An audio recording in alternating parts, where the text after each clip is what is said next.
E aí, pessoal, eu sou o Arthur e hoje a gente vai estar falando sobre a anatomia dental. A gente vai estar abordando nesse vídeo, que é o nosso segundo da playlist do curso completo de anatomia dental, a gente vai estar vendo nesse vídeo acidentes anatômicos, convergência de faces e características comuns a todos os dentes, certo? Para esse segundo vídeo dessa nossa playlist, eu utilizei como referência essas quatro que estão demonstradas aqui nesse slide. Agora a gente vai estar falando para vocês sobre os acidentes anatômicos. Mas antes da gente entender o que seria um cíngulo, o que seria uma bossa, o que seria uma cúspide, a gente tem que entender o que seria um acidente anatômico. Um acidente anatômico, ele vai ser uma impressão colocada no dente que ela é importante tanto para a sua função como também para o seu reconhecimento, para promover a diferenciação entre um incisivo lateral, um incisivo central, um pré-molar, um molar. Então é muito importante a gente entender todos os acidentes anatômicos que a gente vai ver ao longo desse vídeo, tá? Inicialmente a gente vai estar falando para vocês sobre o cíngulo. O cíngulo ele vai ser um acidente anatômico localizado no terço cervical dos dentes, em sua face palatina ou face lingual. Para a gente mostrar o cíngulo, eu trouxe aqui a unidade 11.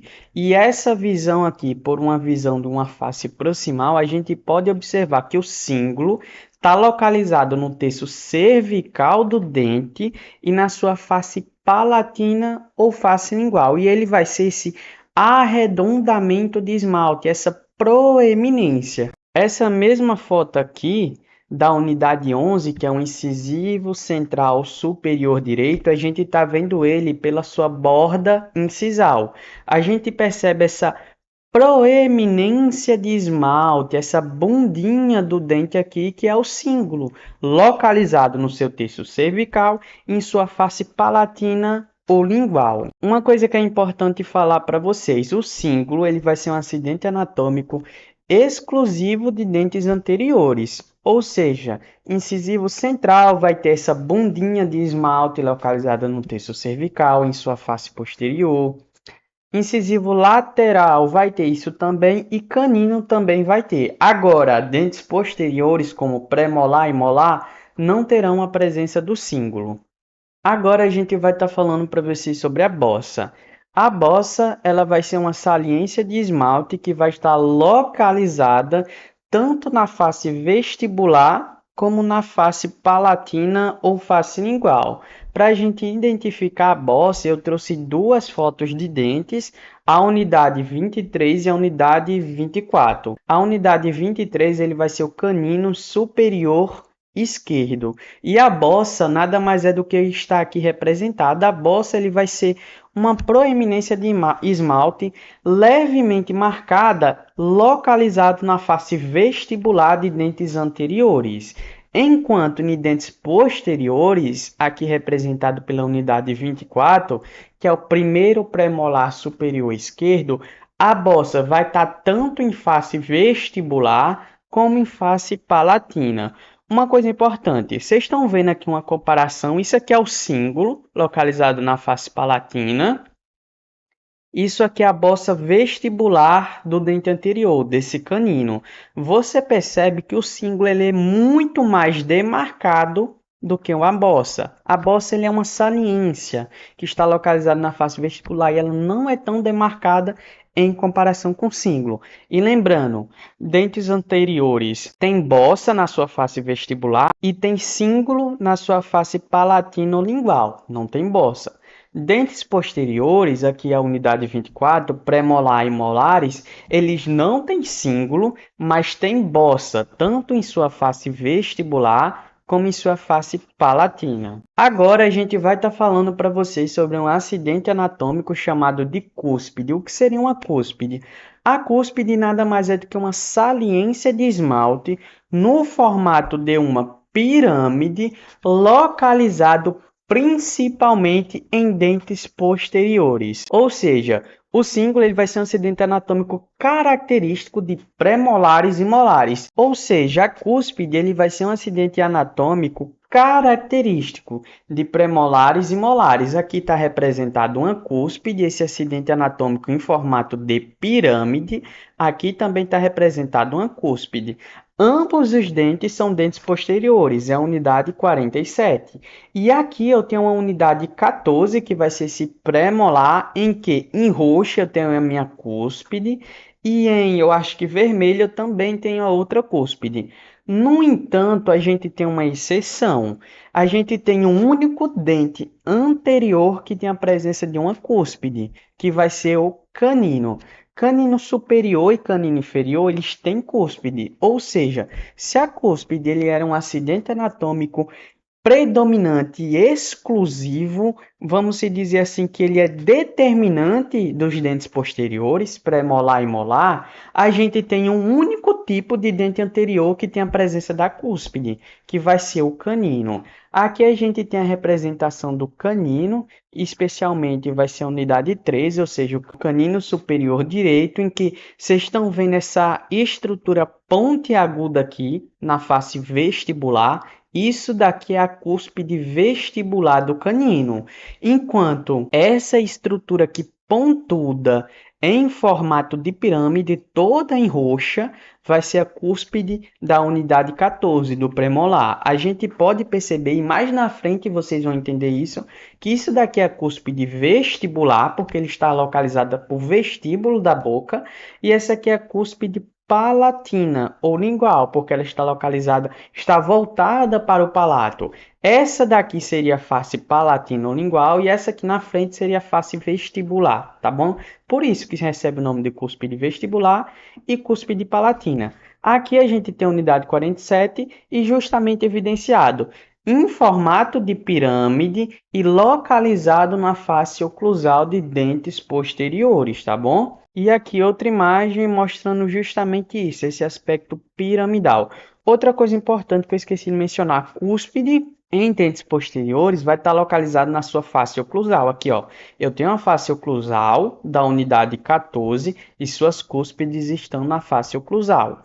Enquanto no dente anterior e apenas no canino, a cúspide está localizada em face vestibular. Agora, pessoal, para o nosso próximo acidente anatômico, a gente tem as cristas marginal. Aqui está escrito errado, não era para ser cista, não, é para ser escrito crista marginal. A crista marginal, como a gente está vendo aqui, ela está presente tanto em dentes anteriores como em dentes posteriores, tá? Ela é uma estrutura que está presente nos dois grupamentos de dentes. Mas o que seria a crista marginal? A crista marginal ela vai ser uma proeminência de esmalte, que é responsável por, em dentes posteriores, promover a ligação entre uma cúspide com a outra. Vocês estão vendo essa estrutura aqui toda? Ela é uma cúspide da unidade 16. E essa outra estrutura aqui também é uma cúspide. Quem está promovendo a ligação entre as cúspides é esse segmentado aqui, que recebe o nome de crista marginal. Do outro lado também a gente vai ter uma crista marginal, essa saliência de esmalte ligando duas cúspides. Essa aqui é a cúspide vestibular e essa aqui é a cúspide palatina. Em dentes anteriores, aqui eu trouxe a unidade 13, que vai ser o canino. A crista marginal ela vai estar localizada na sua face palatina ou face lingual. Nesse canino, a gente pode observar que a crista marginal ela se estende desde o cíngulo, olha como o cíngulo está bem demarcado, essa saliência bem arredondada, localizada em dentes anteriores. A crista está unindo tanto a borda incisal como o cíngulo, ela se estende do cíngulo até a borda incisal de dentes anteriores. Mesma coisa que a gente tem do outro lado. A crista marginal saindo do cíngulo em direção à borda incisal e unindo essas duas estruturas. Então, pessoal, antes da gente estar falando para vocês sobre a fossa lingual, eu só vou trazer aqui de conhecimento. Todas essas imagens aqui que estão no nosso PDF, bem como todas as explicações que eu estou fazendo aqui, elas estão disponíveis no nosso material em PDF, tudo escrito para facilitar a sua memorização. Se você quiser ter acesso, é só me chamar lá no Instagram e ele é pago, mas é só tipo assim, um preço simbólico, entendeu? Então, dando continuidade, a gente vai falar para você sobre a fossa lingual. O que seria a fossa lingual? A fossa lingual ela vai ser uma depressão, uma escavação localizada na face palatina ou face lingual de dentes anteriores. Arthur, dentes posteriores têm fossa lingual? Não, não tem. Ela é um acidente anatômico exclusivo de dentes anteriores e está localizada na sua face palatina. Aqui, para representar a fossa lingual, eu trouxe um único dente, que é o incisivo central superior direito, que é a unidade 11, e a gente está promovendo a sua observação em sua face palatina, tá bom? O que seria a fossa lingual? A fossa lingual, ela é A fossa lingual seria essa estrutura aqui, ó, interior a essa demarcação. Essa outra marcação que está disponível lá no nosso PDF mostra ainda melhor. Vocês estão vendo que tem uma depressãozinha aqui nessa face palatina ou face lingual dessa unidade 11. Então, essa depressãozinha aqui de esmalte, essa literalmente fossa, essa daqui é a minha fossa lingual da unidade 11. Aqui, se a gente retomar um pouco, a gente tem esse canino. O que seria a fossa lingual?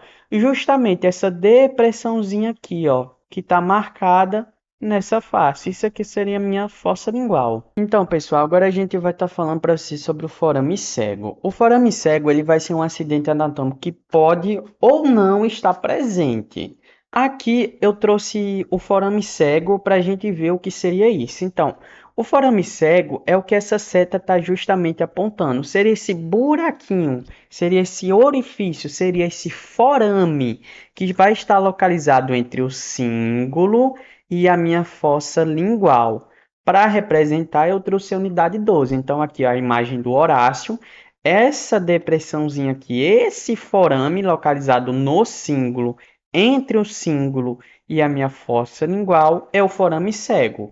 Nessa outra imagem, a gente também vê esse forame, esse orifício localizado entre o cíngulo e a fossa lingual. Ambos os dentes são da unidade 12. Lembrando, pode ou não estar presente entre o cíngulo e a fossa lingual. Para o nosso próximo acidente anatômico, eu trouxe para vocês sobre a ponte de esmalte. A ponte de esmalte ele vai ser um acidente anatômico exclusivo de dentes posteriores e está localizado em sua face oclusal, ou seja, dentes anteriores não têm ponte de esmalte, porque ponte de esmalte é a estrutura exclusiva de dentes posteriores localizadas em sua face oclusal. O que seria a ponte de esmalte? A ponte de esmalte, como a gente está vendo aqui, ó, seria essa marcaçãozinha e essa marcaçãozinha aqui. A ponte de esmalte ela vai ser literalmente uma ponte de esmalte que vai unir duas cúspides. Uma cúspide vestibular com uma cúspide palatina, uma cúspide lingual. Esses dois dentes são da unidade 16. Vocês estão vendo essa ponte de esmalte que sai dessa cúspide em direção a outra cúspide, unindo-as. Isso aqui é uma ponte de esmalte. Nessa representação aqui do dente, a gente também dá para ver a ponte de esmalte. Eu tenho uma cúspide do dente posterior com outra cúspide do dente posterior e ela está sendo ligada por uma saliência de esmalte. E o nome dessa saliência recebe o nome de ponte de esmalte. Uma coisa importante, a ponte de esmalte ela vai ser caracterizada por ela interromper o sulco principal da face oclusal. Vocês estão vendo nessa imagem que aqui a gente tem uma depressãozinha, um segmento que assemelha-se a uma reta, e quando chega aqui na ponte de esmalte ele não é visível. A característica da ponte de esmalte é essa, ela interrompe o sulco principal, unindo as cúspides vestibulares e palatinas. Nessa imagem aqui, você dá para ver que ainda dá para ver esse sulco, é porque essa imagem aqui ela não está tão legal. Em um dente real, não existiria esse sulco aqui. Ficaria que nem essa imagem, ele estaria interrompido, não estaria visível.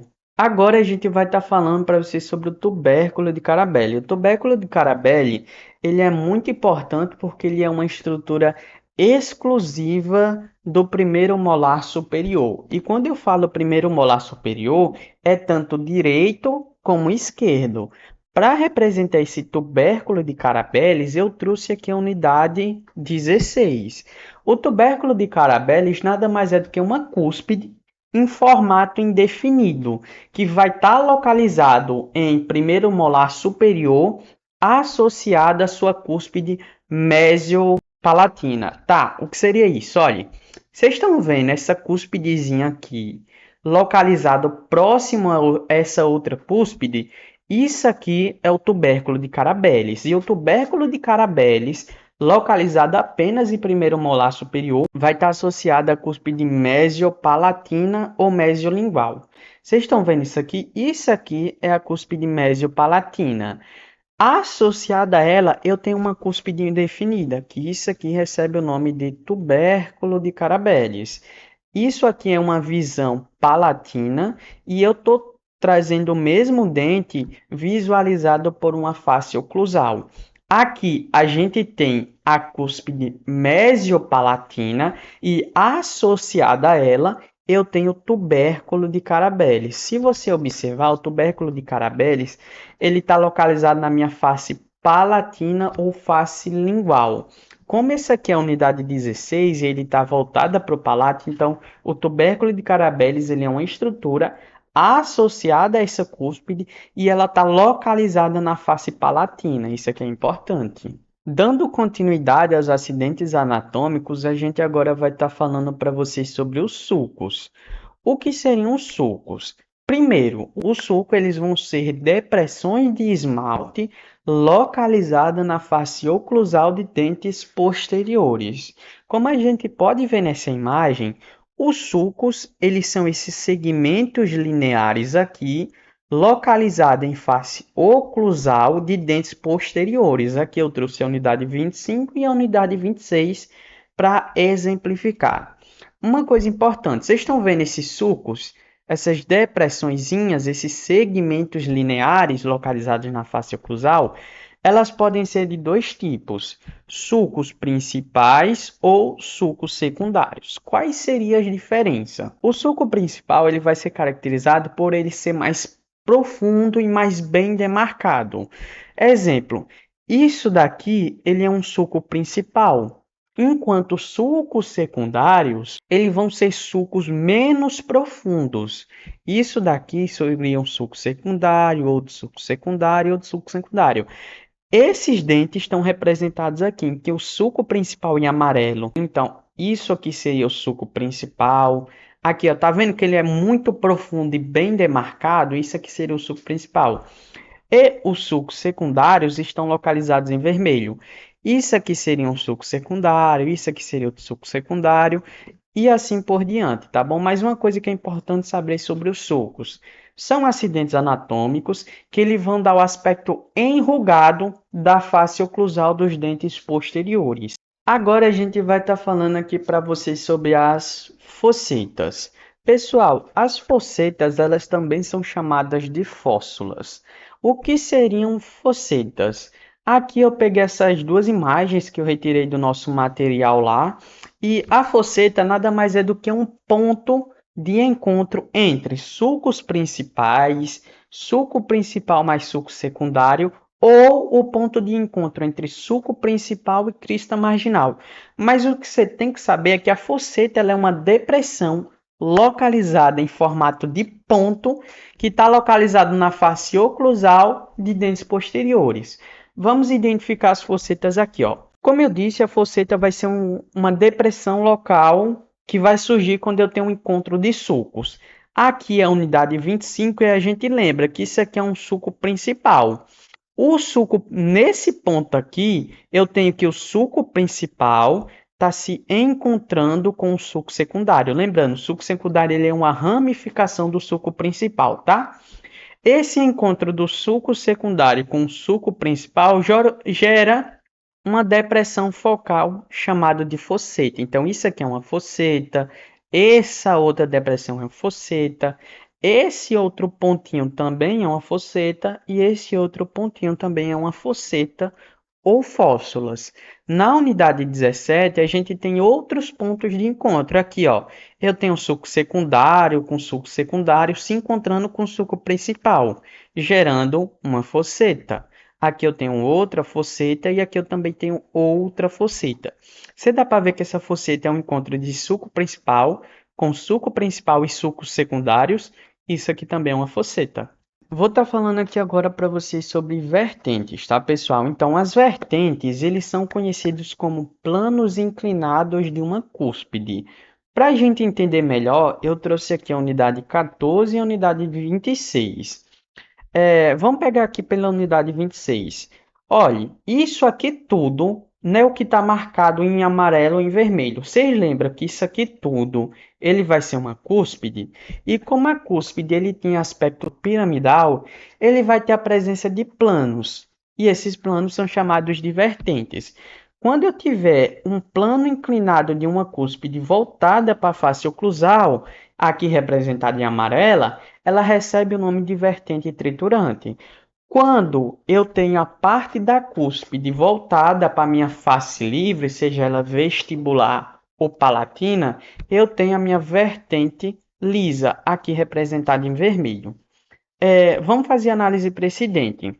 Eu tenho cúspide, aí em cúspide eu vou ter vertentes. O plano da cúspide voltada para a face oclusal, aqui representada em vermelho, se chama de vertente triturante. Mesma coisa, eu tenho uma cúspide em que eu tenho um plano, eu tenho uma vertente voltada para a face oclusal, aqui representada em roxo, isso recebe o nome de vertente triturante. E aqui eu deixei demarcado de propósito. Vocês estão vendo que aqui eu também tenho esse plano inclinado, essa vertente, que não está voltada para a face oclusal, mas sim para a face vestibular. Isso daqui recebe o nome de vertente lisa, bem como essa. Essa também aqui é a vertente lisa da face palatina. Vamos fazer análise de novo para cá. Isso aqui seria vertente lisa e isso aqui seria vertente triturante. E vocês estão lembrados de um acidente anatômico que a gente viu anteriormente? Olhe ele aqui. Vocês conseguem reconhecer essa falsa cúspide localizada próximo de outra cúspide? Isso aqui é o tubérculo de Carabelles da unidade 26. Lembrando que o tubérculo de Carabelles ele é um acidente anatômico exclusivo de primeiro molar superior. Pode ser o 16 ou 26. Aqui a gente tem o tubérculo de Carabelli, aqui a gente tem a cúspide mesiopalatina. Unindo duas cúspides aqui, eu tenho a minha ponte de esmalte. Aqui eu tenho sulcos principais, sulcos secundários. Só dando uma revisadazinha para a gente ver todas as características em um único dente, tá? Então, pessoal, agora a gente vai estar falando para vocês sobre as arestas. O que seriam as arestas?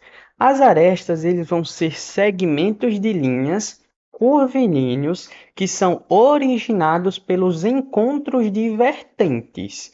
Para a gente entender melhor o que seria aresta, vamos fazer uma análise da unidade 26 de sua face oclusal da nossa imagem que está lá no nosso PDF, tá bom? Olhe, a aresta está aqui representado por esses segmentozinhos de linhas, vocês estão vendo? E o que eu falei, que a aresta ela é sempre formada quando eu tenho um encontro entre uma vertente triturante com uma vertente lisa. Eles vão determinar uma aresta. E essa aresta entre vertente triturante e vertente lisa recebe o nome de aresta longitudinal. Então, isso é uma aresta longitudinal. Isso aqui é uma aresta longitudinal. Isso aqui é uma aresta longitudinal. Eu peguei esse desenho esquemático aqui para a gente ver o outro tipo de aresta, que é a aresta triturante. A aresta triturante é quando a gente tem um encontro entre duas vertentes triturantes ou um encontro de duas vertentes lisas. Vamos pegar aqui a imagem do madeira. Aqui representado em 3, a gente tem a minha vertente triturante e a vertente oclusal. Então, isso aqui é uma vertente triturante, isso aqui é outra vertente triturante. Elas se encontram, dando origem à minha aresta transversal. O 2, vertente lisa. Então, eu tenho uma vertente lisa com outra vertente lisa se encontrando, dando origem à minha aresta transversal. Uma coisa importante: tem aresta em dentes anteriores? Tem aresta em incisivo central? Não tem, porque para ter aresta eu tenho que ter vertente.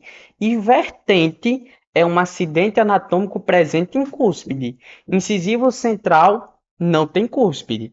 Tem aresta em incisivo lateral? Também não tem, porque não tem cúspide.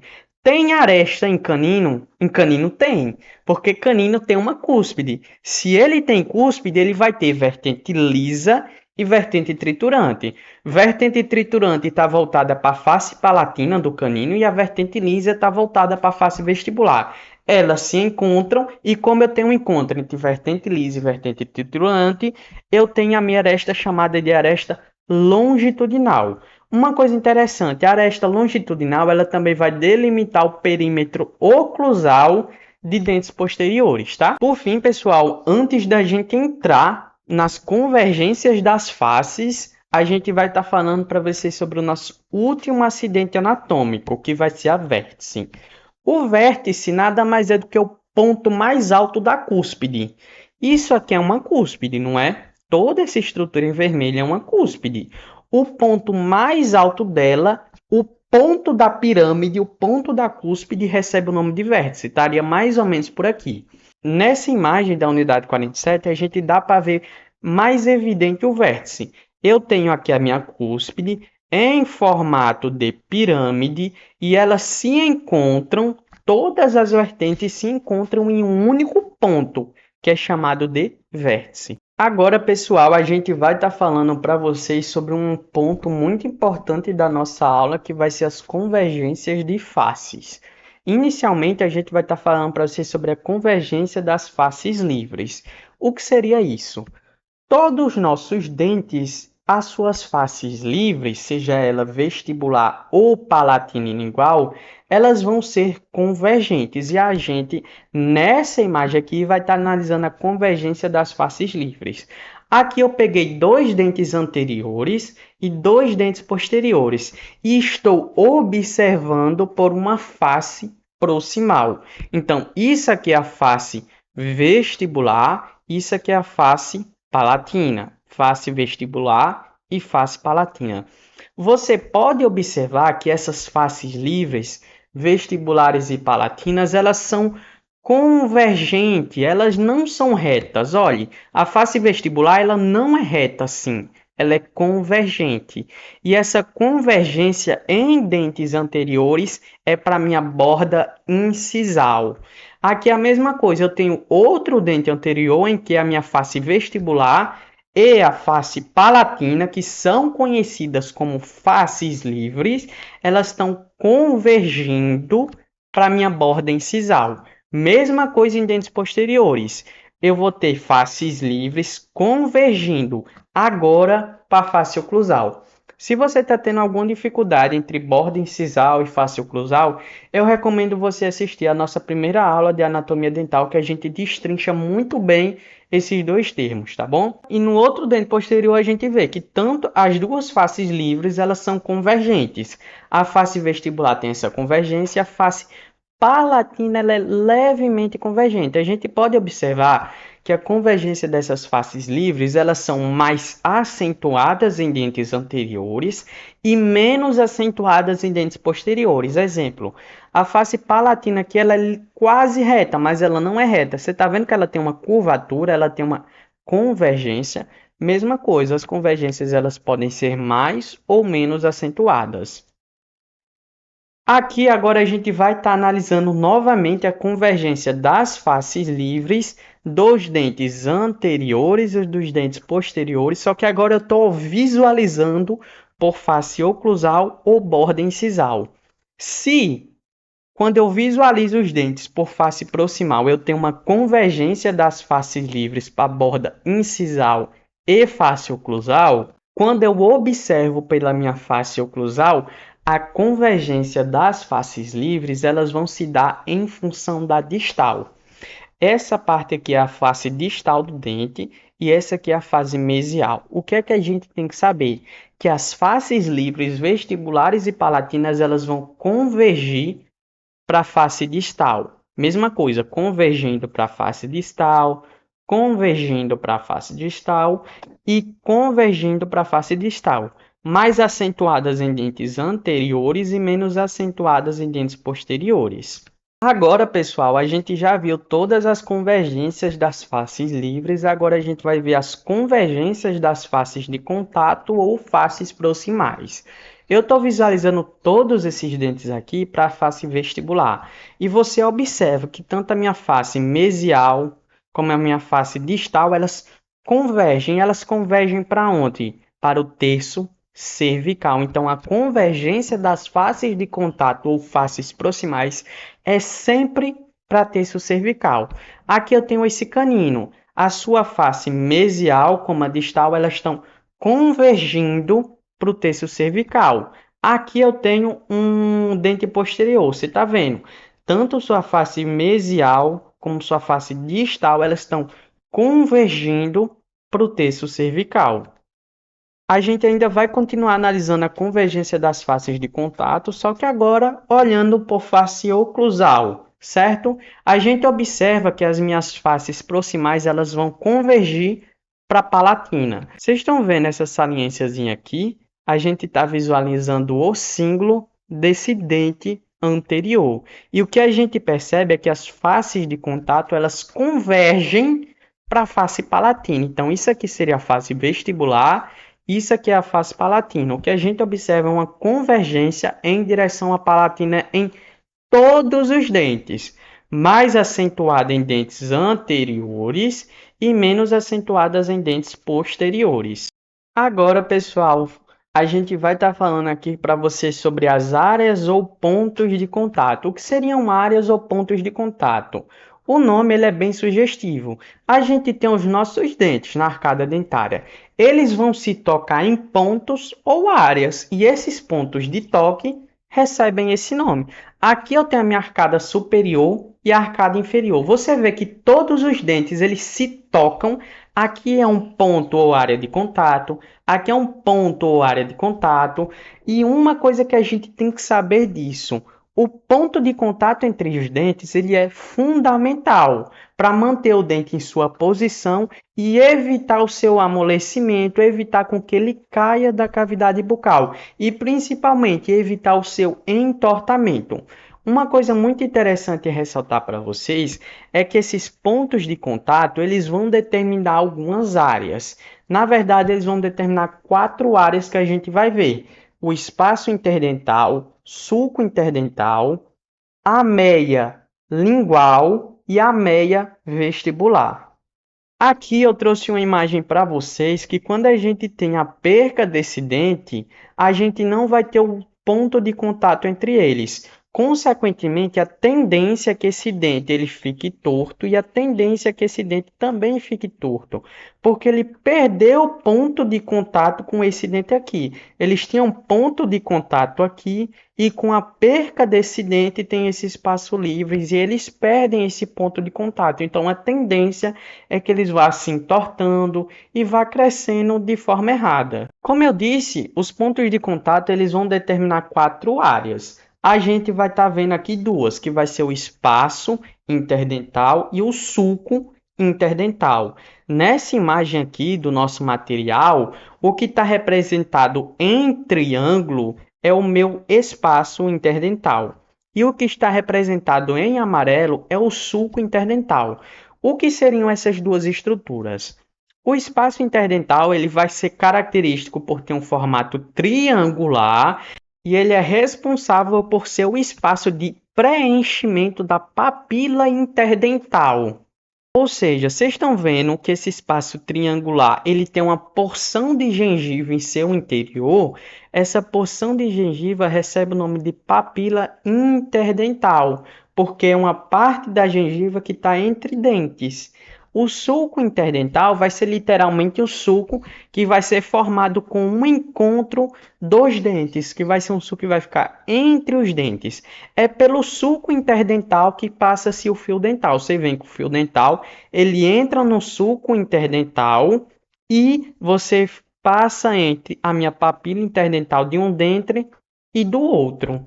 Agora a gente vai estar visualizando as outras duas estruturas, que é a minha ameia vestibular e a ameia palatina. O que seriam essas ameias? As ameias, elas são estruturas que vão ser originadas pelas convergências das faces proximais ou faces de contato. Aqui eu estou vendo uma cavidade bucal, mais precisamente a arcada dentária superior, porque isso aqui é o palato e não a língua, por isso que esses dentes são todos superiores. E você percebe aquela convergência das faces de contato que a gente falou. A gente tem a mesial convergindo para a palatina e a distal convergindo. Essa convergência vai dar origem a esse espaço aqui em formato de V. Esse espaço em formato de V recebe o nome de ameia. Se esse espaço estiver voltado para a palatina, aqui todas representadas em amarelo, ela recebe o nome de ameia palatina. Se esse espaço também em V estiver voltado para a minha face vestibular, aqui representado em vermelho, ela recebe o nome de ameia vestibular. Agora, pessoal, para a gente estar encerrando essa nossa aula, eu trouxe aqui uma parte escrita do nosso material em PDF, em que eu trago todas as características comuns a todos os dentes. Quais são elas? Os dentes, eles não possuem faces verdadeiramente retas, e sim sempre curvadas, como a gente viu. As minhas faces livres, vestibulares e palatina, elas não são retas, elas são curvadas, elas têm convergência. A face vestibular é sempre maior que a face lingual, exceto no primeiro molar superior, em que as duas faces elas têm tamanhos parecidos. A face mesial é maior que a face distal, exceto nos incisivos centrais inferiores, por serem dentes simétricos. O ângulo, essa questão aqui do ângulo, ele está mais explicado na nossa primeira aula de anatomia dental, que está aí na playlist, tá bom? O ângulo da face mesial é próximo de 90 graus, ele é mais reto, enquanto o ângulo da face distal ele é mais convexo ou aberto, ou ele é mais obtuso. A linha cervical, que foi a estrutura que a gente viu na nossa primeira aula também de anatomia dental, ou conhecido como linha de Euclid, ela está presente em todos os dentes. E por fim, a gente tem também uma outra característica comum a todos os dentes, que são as raízes, elas são desviadas para a distal. Então foi isso, pessoal, o nosso vídeo. Se você gostou, se inscreve no canal e continua acompanhando o nosso curso completo de anatomia dental.